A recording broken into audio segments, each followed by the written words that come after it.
Vincent from Rural Irrigation. Today I'm here to show you how to build a grow wall using the Grow Kit.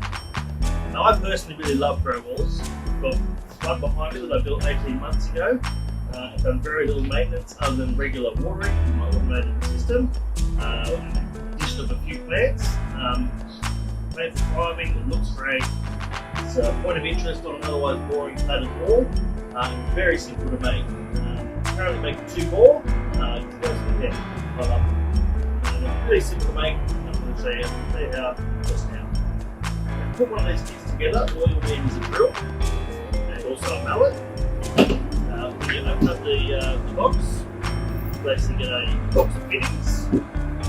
This includes a few fixtures to actually mount the planters and the modules to a wall. The geotech layers for the bottom of the pot to basically keep the soil in the pot. And also the screws to hold the bottom of the bottom module firmly in place. Now, the kit also includes all of your bottoms and tops, modules, sides, and the back pieces, as well as your 6 pots. Now these hold 6 litres of potting mix, which is a really good sized pot. Gets great plants in there, and really easy to put together in irrigation. Now putting these together is quite simple. You can use a mallet, you can also just press them together quite firmly. I like to use a mallet because it gets rid of any edges, any actual gaps that you might see look unsightly at the end of the installation. You basically just go through and put each module together one at a time. See those gaps there? I like to give a little thump with the mallet.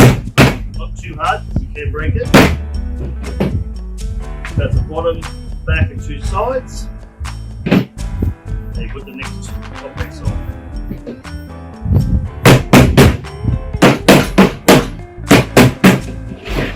So that's one complete module. Holds 1 pot. The pot's basically just slide in place, and they also lock in. Which is a great feature, so they can't just fall out. And it's also no one can pull them out if they don't know how to just disconnect the locking mechanism. Building up from that, very simple. You basically just pop the back in.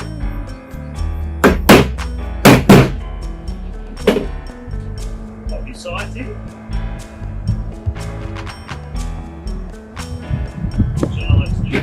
Around, which is in your back, attach the 2 sides, same way with the first one, pop that down, pull out the little lugs,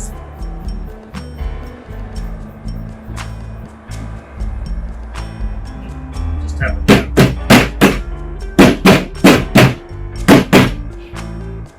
No gaps. The next one.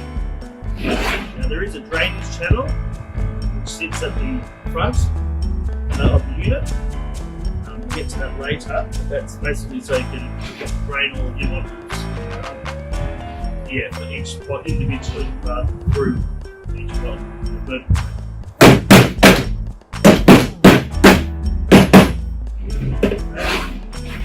To complete. We're going to have 2 more sides again, and our back. They can just be popped together by hand.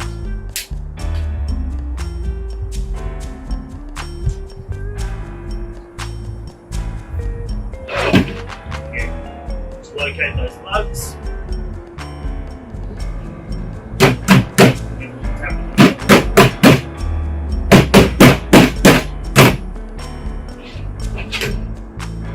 Once you're happy with no more gaps, pop the top on.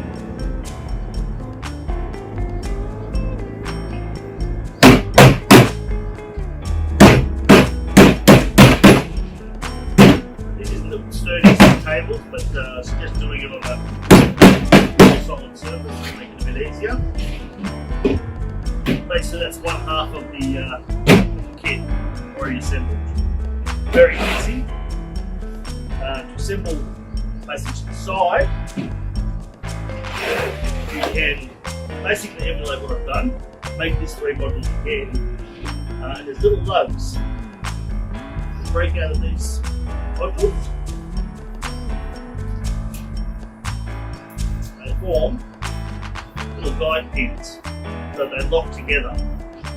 If you're going to do the channel drainage system as well, you have to take out the little drainage lugs which are underneath.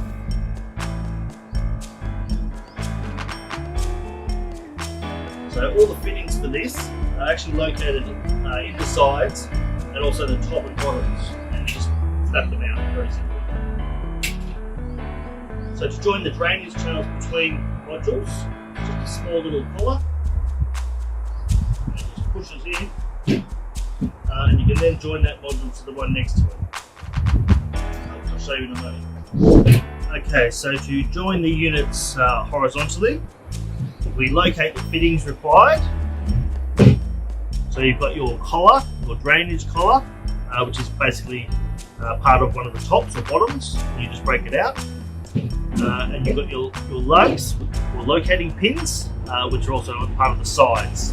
So all the fittings are basically contained within the module and contained within the sides and the bottom. Very easy to just snap them out and use them. So we just put our 2 locating lugs in the back holes. This is all really clear in the instructions as well. They're very good. The drainage collars link our little lugs from the drainage channels. You tap them on,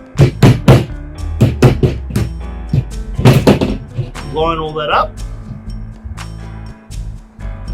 and again, just like to give it a bit of a tap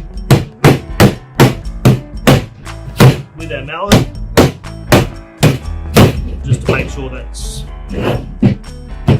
all together nicely. Okay, so very simple. It's generally easier to build it horizontally first and then start adding your modules or your layers. Just find it a little bit easier to build it that way. And yeah, very simple. We do also have on our website grow wall irrigation kits, which can make it easy to work out what you need. Or if you're doing a large installation where you're going to use many modules and that help, you can send it through to us and we can work out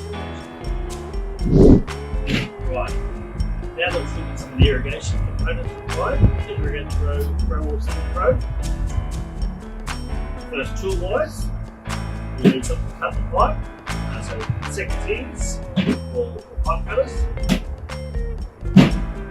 You'll also need something to do up your clamps. You're going to go to the traditional plastic clamps, which is standard pair of multi which is fine. I like to use the stainless steel copper clamps, which you will need a proper clip tool to do them up. The good thing about those is they never come undone, and they're also a little more compact, which will be very handy if you're trying to make a nice slim grow wall and trying to hide the pipe work. They're very skinny. Anyway, all your pipe work gets located within the channel as part of the actual grow wall module. Basically, you can do the irrigation as you go, or you can physically feed the pipe through each layer afterwards. Matter of preference.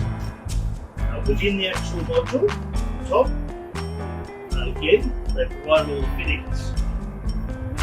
Provided these small clips to actually clip the pipe in place. Means it's a lot neater, it's a lot easier to install. You don't have the pipe flapping around everywhere. Also means it's not going to turn, its drippers aren't going to turn and face a different direction. See that? Nice and easy. Once your pipe is installed and all of your pipework is installed to all your modules, you should flush the system out very end of the line. I like to include an actual 13mm flush valve at the very end, so you can do this on a semi-regular basis. Not featured here is a filter and pressure reducing valve, which you do need at your water source. Stop any debris getting in the system until you've got the drippers. The drippers on it also need to run at lower pressure. Once you've got the whole system and you've flushed it out, you can then go and punch in your drippers. So I think you can do this quite easily afterwards. In the instructions it shows that you can punch the drippers into the top of the pipe and then twist it. Makes it very little different. It's quite easy to get around and actually just punch a hole with a simple 4mm punch and push in your drippers. Now we recommend pressure compensating non-leaking drippers, water saving device. Basically these drippers will guarantee that every dripper does the same amount of water. Also when you turn the system off, the water doesn't drain out of the line, it actually just stays in there so that the next time you turn the system on, all the drippers come on at the same time and they all snap shut. Which is really good for safety. Now the drainage line, basically the irrigation line first, you can get away with your fittings nice and close up against that edge, which is really going to hide your pipe work. A little bit harder with the drainage line. If you use a standard 13mm team, put it up against the drainage collar, it's going to stick out about 40 maybe 50 mil. Because it's at a drain to not under pressure, I like to just cut the barb off the head.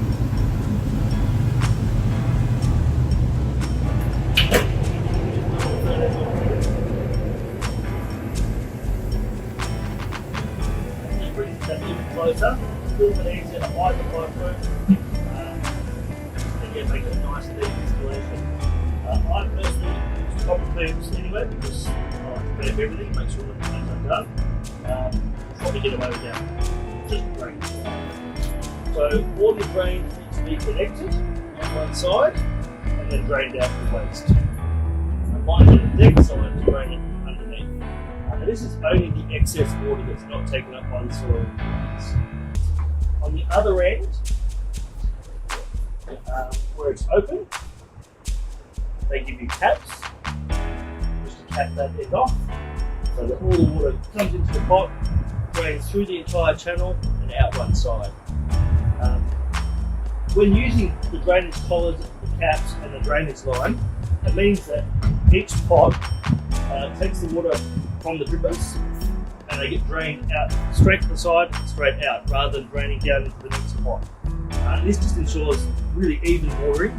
It means that your bottom pots aren't getting all the excess water from all the higher pots.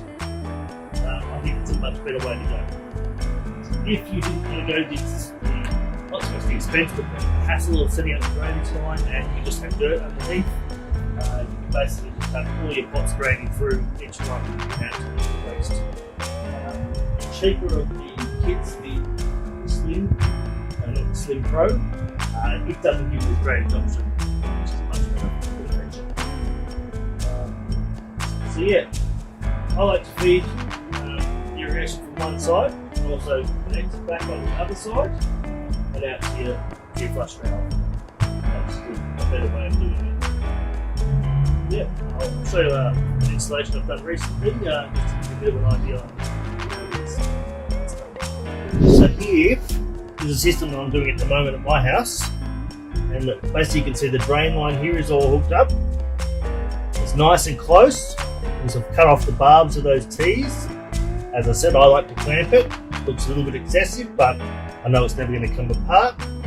You've got your irrigation line behind, which is tucked in nicely because you can get it inside the channel.